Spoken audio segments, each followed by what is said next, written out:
বিসমিল্লাহির রহমানির রহিম আলহামদুলিল্লাহি রাব্বিল আলামিন ওয়াসসালাতু ওয়াসসালামু আলা রাসূলিল কারীম ওয়া সাইয়্যিদুল মুরসালিন ওয়া খাতামান নাবিয়িন ওয়া রাহমাতুল লিল আলামিন মুহাম্মদ বিন আবদুল্লাহ সাল্লাল্লাহু আলাইহি ওয়া আলা আলিহি ওয়া আসহাবি আজমাইন ওমা আরসালনাকা ইল্লা রাহমাতুল লিল আলামিন।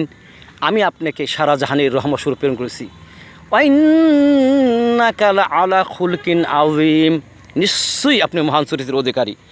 মা কানা মুহাম্মাদুন আবা আহাদিম মির রিজালিকুম ওয়ালাকিন রাসূলুল্লাহি ওয়া খাতামান নাবিয়িন।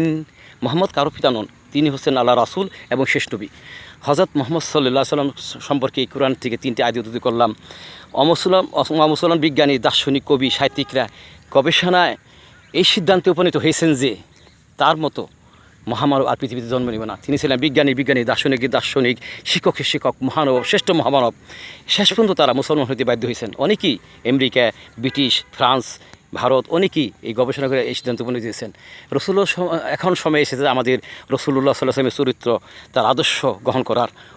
মুহাম্মদকে আবার পুনরায় তার জীবনীকে, তার চরিত্রকে গ্রহণ করতে হবে। তাহলে আমরা মঞ্জিলে পৌঁছে দেবো, কামিয়াবি হব।